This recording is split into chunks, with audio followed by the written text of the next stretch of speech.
up, Sauce Gang, and welcome back to the channel. Hot Sauce Beats here with another dope game theory FNAF reaction. That is right, and I feel like this is perfect timing because yesterday Game Theory just released a brand new one, which I have a feeling is gonna be kind of controversial, where he goes with security breach and ruin. But you guys have let me know that this one today, FNAF the Theory that changed everything, FNAF 6 Ultimate Custom Night, is where he starts to get a lot of heat on some of the theories that he comes up with. So I feel like it's perfect timing, fam. I'm beyond hyped for this, but before we jump into it, make sure you show MatPat over at Game Theory some love by subscribing to his channel. And if you enjoy my reaction, smash that subscribe button because it greatly helps. But enough talking, let's get to reacting and roll that bomb-ass intro. Hot Sauce Beats is finally here. Hot Sauce Beats is finally here. Eat, sleep, make beats. Eat, sleep, make beats. Hot Sauce Beats! Woo-hoo! Cause it's a game theory. Let's get heated, chat. I don't know why, it's a theory. There's no reason to get heated. I don't know why people get so mad over these, dude. But I love them. And especially if they're controversial, like the newest one, dude. What he said about Gregor. I just feel there's gonna be a lot of heat on the new one. Ah! You're still going crazy. He's still doing this to this day, though. How old is it? 5 years? Is the video 5 years old? 4 years. He's still doing this to this day. MatPat, you got a bruise on your head, fam. A permanent bruise. Did I just spit on myself? Dude, and you guys have hyped this up. Cause the last one I did was like FNAF stumped me or something like that. And you said, Hot Sauce, you ain't ready for the next one, bruh. Shit gets real. This is a game theory. Hello, Internet. Welcome to... Screw it, you know by now. If I seem a bit off my game today, forgive me. You'll... MatPat, where's the... Cause it's a game theory. There we go, I'll do it for you, bro. You take a nap. I got this, chat. Today we're doing my theory. soon learn why. Pull up a chair, let's talk. Last episode I'm caught worried. you up on everything, and I do mean everything. He asked for help. All my past theories on FNAF Wave 6, a white the flag. stones, the masks, the names of the children inside the animatronics, the connections to the novels, and the identity of the puppet. But then I showed you this. The FNAF survival Bro, this logbook. survival The book is that, crazy. in 7 years of doing this, finally broke me. A book that contains within its pages an elaborate series of codes that serve as the key to unlocking the identity of Golden Freddy. A freaking children's activity workbook with a dabbing chica in it is the thing to defeat me. Ugh. That dabbing chica taunts me. Damn right you, now. dabbing chica. But Golden Freddy's unbreakable code is only the tip of the iceberg. This book is like a repeated kick in the balls, as everything I thought I knew about FNAF has crumbled in front of my eyes. Every year that Freddy happens. Fazbear got a hold of the Infinity Gauntlet and snapped his fingers, and then all of my theories suddenly turned to dust. Because unlike the novels, which have questionable canonicity, the survival logbook outright answers a lot of our questions about these games. But the answers that it provides just lead to more questions. And not stupid small questions either, like what's Mangle's gender? No, it upends huge parts of the story. Don't assume that. Never assume Mangle's gender. The logbook is simultaneously the most important, most revealing, and most frustrating piece of evidence to ever be thrown into this franchise. I love you this, see, as dude. I mentioned last time, this workbook once belonged to Mike, aka Michael Afton. The book establishes that Mike writes his answers in red pen. It also establishes that there's a spirit possessing the book who speaks to Mike via lightly faded text. From what I can gather, it appears to be the spirit of Golden Freddy. And starting with that missed them. information, the logbook then proceeds to drop bombshell after bombshell Mic drop. as far as lore Mic reveals drop. go. First, the book outright confirms what we've known for a while now, that Mike is the same Mike who works as the night guard during Sister Location. When asked Oh, so is this what confirmed that? Is this what let us know that it is Mike? And I'm wondering if this is what kind of then people are like, well, hey, maybe it's been Mike the whole time. what he would like for his 1 week bonus, we see him doodling in the corners of the page baskets of money and baskets of exotic butters. On another page, he's Give me drawing a them smooth exotic set butters, of casual baby! bongos. Sure, it's nothing earth-shattering, but when it comes to this franchise, getting any portion of any theory confirmed is a big win. And while that reveal might not be all that earth-shattering, You know what is? The book reveals that Michael Afton is who we play as in Fnaf 4. On page 40, the workbook starts asking about dreams, and via his doodles, we see that Mike somehow knows the appearance. What? Huh? Huh? What? We don't play. What? We don't play as Mike in FNAF 4? I thought. Do we not play as the God, I'm gonna sound stupid now. I just assumed because we're in the bedroom, I thought it was the crying child's bedroom. Do we not play as the crying child? I don't know, dude. I don't know.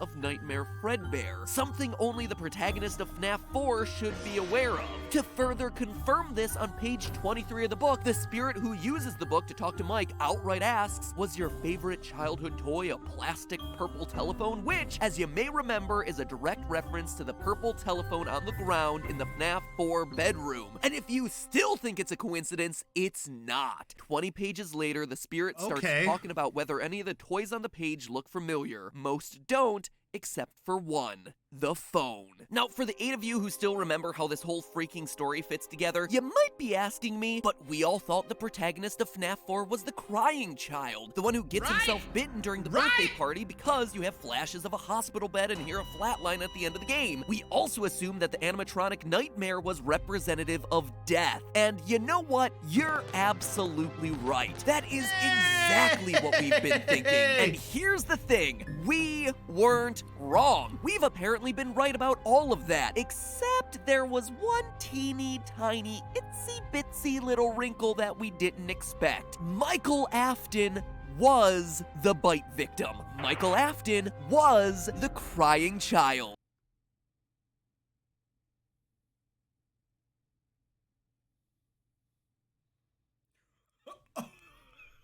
Okay, what? This is what you guys have been talking about. Wow, what? How? Oh my God, I'm so curious how he's gonna try and sell this. Clearly, this is extremely wrong. Extremely wrong. Wow, dude, I never in a million years, because again, you guys have been hyping up this video. Like, dude, you're not ready for the bomb that's about to be dropped on your head. And Matt Pat ate some poo for it. Okay. Thanks for the heads up, chat. I got you. I got you, fam. Let's see him sell this. I know. Mike, crying child, bite victim, logbook Mike. I couldn't believe it either, but the proof here is unquestionable. On page 75, a page asking about imaginary friends and featuring the psychic friend Fredbear plush, the spirit outright asks, does he still talk to you? And perhaps the most damning piece of evidence of all, on page 103, the huge reveal, quote, the party was for you. Mike Afton is confirmed to be the crying child. He's the bite victim. He's the one who, at the end of the game, apparently needed to be put back together. It seems undeniable at this point, but then that leads to the obvious next question. So riddle me this, chat, because clearly we know he's wrong. So this is where I need help from you guys on context on this. So if that logbook, because I'll agree, those things do make it sound like the book, all of it is talking to Mike. So if the logbook is Mike's logbook, why are some of those things in there that's clearly talking about whoever is in that room for FNAF 4? And making it sound like he's a crying child. So can you just explain that for me in the comments or if this is during the premiere, why those coexist? Because clearly we know Mike is not the crying child. So why does the logbook make it sound like he is? How could he have been bitten and died there, but then also be in sister location as an adult, gotten himself scooped, blah, blah, blah, blah, blah, until FNAF 6 when he finally burns with the rest of his family? I have been smacking my head against a wall trying to make sense of it all, and I have some theories. big surprise there. It's interesting. When I did my final FNAF theory, not that one, my final FNAF theory. No, not that one either. Those are technically FNAF 6 theories. God, jeez, this one.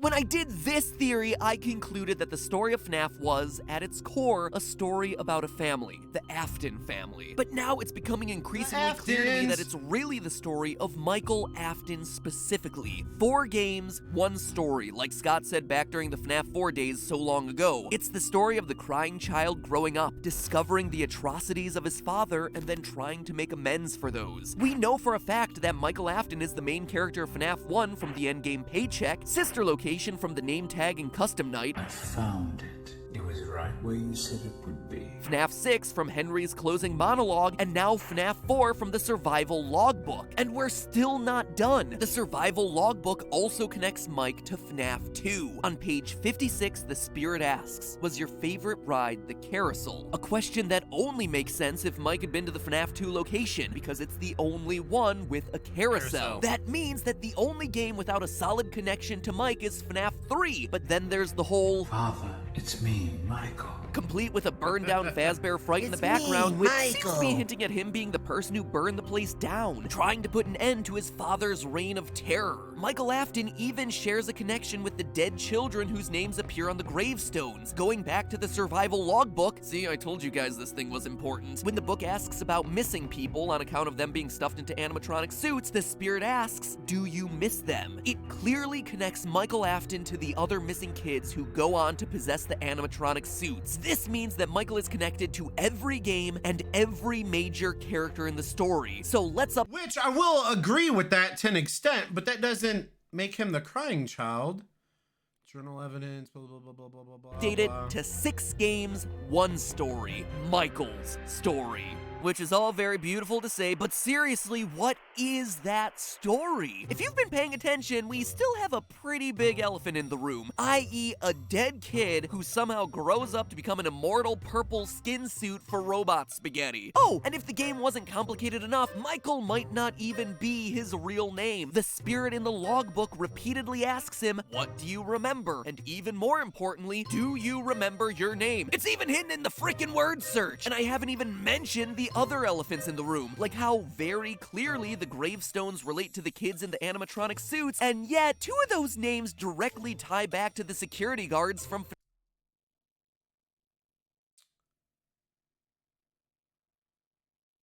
Wow. What? FNAF 2. And if you want to go really, really deep, like you know I love to do, you see Susie's That's what she said. font on her gravestone? Did you know it's the same font that's used to introduce each night of FNAF 4? That's something that no one else online has noticed, and if fonts are important, which remember, they probably are, Scott doesn't do coincidences, so 4 gravestones with completely different fonts is probably important in some way. Notice how 2 of the gravestones share the same font, but it's not Jeremy and Fritz, which you would probably expect since they're the 2 who are mentioned in FNAF 2. There are so many freaking elephants in this room. It is a very crowded room. Remember what I said earlier about repeated kicks to the crotch? They're still going. This Endless is kicks. what I'm talking about. That said, after months of thinking about this and more kicks to the crotch than I care to mention, I think I do have an idea of what might be going on here. And it all begins in probably the most confusing place of all, Midnight Motorist from FNAF 6. When I first spoke about this minigame, I said that the mustard man here was William Afton, but I could tell that a lot of you weren't too convinced in my conclusion, and I'll be honest, I wasn't 100% sure of it either, but it was the best I could do at the time. But now, I am 100% confident that that is who we're seeing here. You see, FNAF 6 is simultaneously the end of the story as well as the beginning. It's the end because, well, everyone burns to death, and it's the beginning because it's the origin story of the puppet. And as we know, everything begins with the puppet. She's the one that allows all the other animatronics to become possessed, as we see in FNAF 2, which makes the security puppet minigame pretty much the earliest event we ever see in any of these games. And we also know that it's William who killed Charlotte in that back alley. This is the origin story of the purple guy, complete with his purple car that we saw in FNAF 2 after all. But here's the detail I was missing before. If you brighten up the final screen of the security puppet minigame, you'll see tire tracks left by the purple car driving away from his crime. This leads directly to the events of Midnight Midnight Motorist, which happens immediately after his murder. Here's how we know this for sure. Not only are you driving a purple car, and not only is it raining in both of the minigames, so they're connected on both those fronts, but get this. Reddit user GB Aura found that this section of the game in the source files is titled Later That Night, giving us the time connection we needed to know 100% that Orange Guy is William Afton. He kills Charlotte in the rain outside of Fredbear's, drives away, and winds up back home later that night.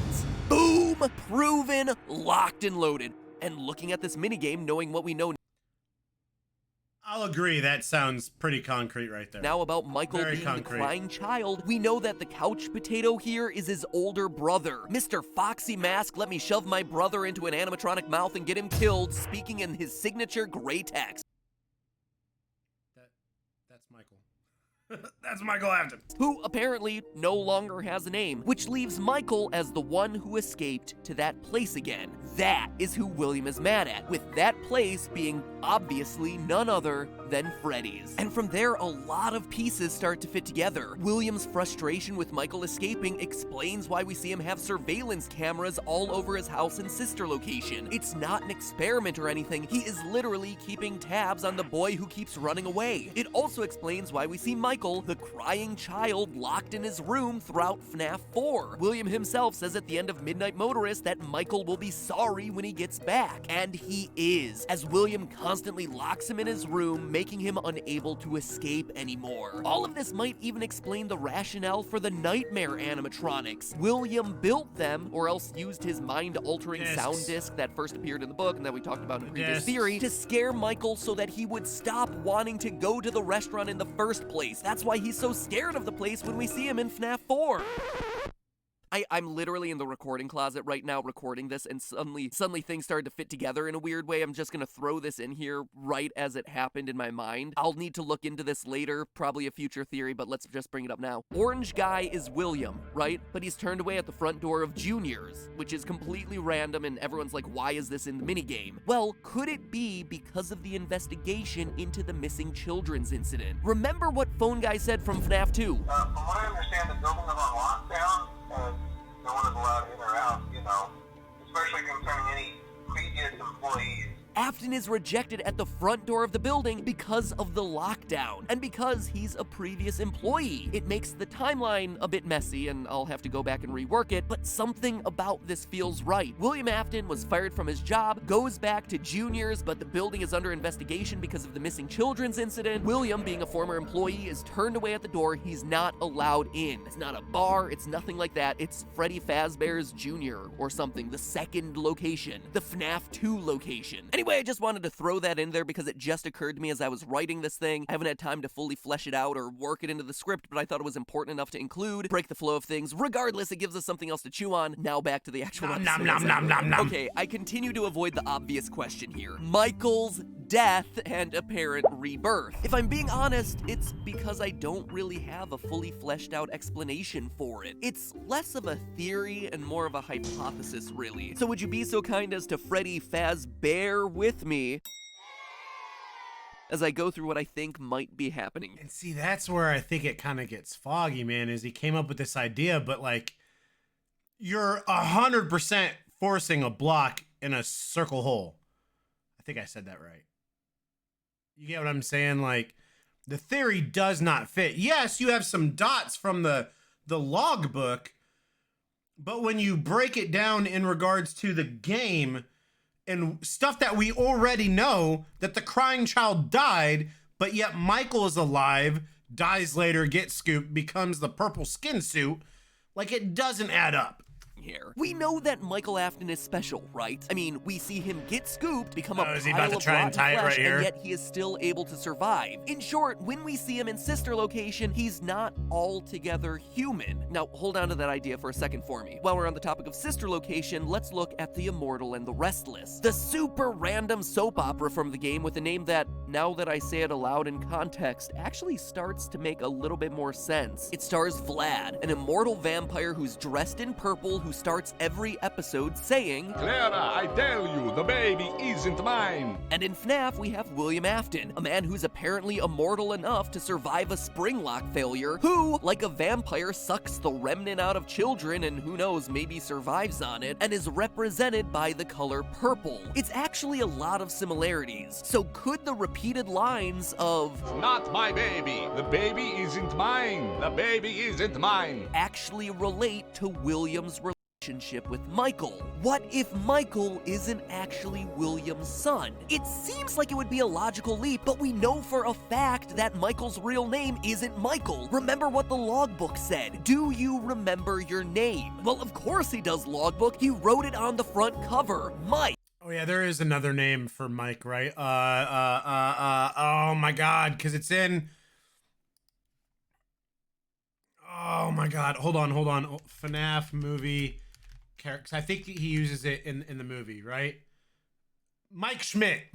There we go.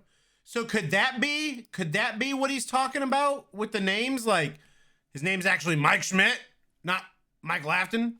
Unless, of course, that's not his real name. So you got all those details? Good, because here's where all this random observation comes together. In the novels, one of the big overarching storylines is that the main character, Charlotte, had a twin who was kidnapped by Springtrap when she was younger. At the end of the second book, it's revealed that the twin wasn't actually kidnapped, it was her, which seems to imply that Charlotte and her twin were one and the same, or were somehow interchangeable. Then, in the final pages, Charlotte dies from a spring lock failure, only to miraculously come back to life unscathed in the next few days as if nothing had ever happened. There are also a lot of clues sprinkled throughout the book that William Afton has the ability to create hyper-realistic humanoid robots. I even mentioned that briefly during a past FNAF theory. I haven't even gotten to how I think the main character of the book series is probably a robot, but again, those are all. We're talking about all the Charlie bots? Is that what we're talking about? Everything seems to point to Charlotte in the right? books 3 being Charlie an bots? AI. Maybe at one point she was a person, but she died or was kidnapped at an early age, and ever since, her personality has been programmed into a computer where Which again, we also know that that's not Williams doing. Henry made the Charlie bots, right? Am I saying that right? Because FNAF talks about the Charlie bots a lot. is now able to be replicated over and over again into a super advanced robot that's somehow now able to grow and develop. I didn't write the books, okay? Now, obviously, the two are vastly different canons, but the games and books do relate in a lot of ways. And we know in the games from William's daughter Elizabeth that full-on personalities of individuals can get programmed into AI. Elizabeth goes on to possess the spirit of baby. So what if Michael is just one of those? Sure, he was killed in the bite of 83, but when William promised to put him back together, it meant literally put him back together. Find a way to piece him back together using some combination of robotics expertise and miracle soul juice remnant. That's how Michael dies in FNAF 4, but somehow comes back to life in later games. It's how he's able to get scooped, get a bunch of robot spaghetti shoved into him, and then still survive when the robot spaghetti gets puked out of him. It's why he would no longer be able to remember his original name. And after he realizes the truth about what he actually is, that he's no longer human, he decides to end it all in the inferno of FNAF 6. This after theory's having done got a his best lot to set to the unpack souls in of it, his fam. former friends free.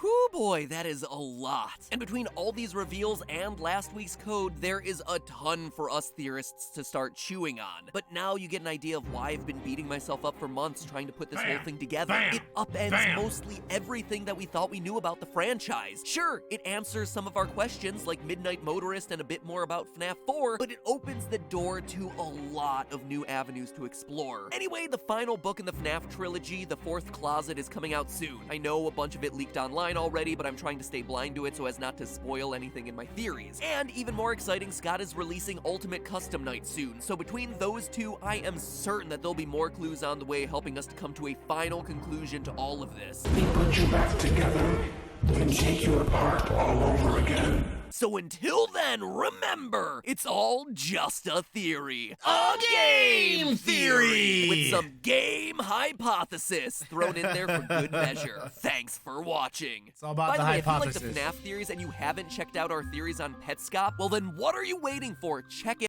Okay, let me bring you in, fam. Wow. Yeah, you guys definitely weren't lying about that. I was not ready for that theory bomb to be dropped on me. Again, in his defense, you know, as lore comes out, new games, new books, you know, the survival book, I will admit, if we just look at it as the sole fact that is Mike's book, a lot of that stuff does point to the crying child to be Mike. So again, I asked you guys, why are there so many similarities in there? Because we clearly know that the crying child is not Mike, two completely different people, and that the crying child is the bite victim. So why are there so many things in that journal book that or is there just no method to the madness in that, right? Is that something that doesn't connect? But yeah, you guys built the hype up on this, and I definitely see why. And I'm stoked to see, like, as we keep going, you know, the next episode, what is gonna come out of this? Is he gonna correct some of it, or, you know, because he does that sometimes when he like clearly knows he got something wrong, he'll correct it. So, but I hope you guys enjoyed this. I had a blast reacting to this. Again, you guys hyped it up and it lived up to that. Make sure you show Matt Paddock Game Theory some love by subscribing to his channel. And if you enjoyed my reaction, please help support the channel by smashing that subscribe and like button. It's absolutely free and it greatly helps out the channel. Enjoy the rest of your day, and remember, it's eat, sleep, and make beats, and as usual, be kind of a note. That's all I got. Boom, I'm out.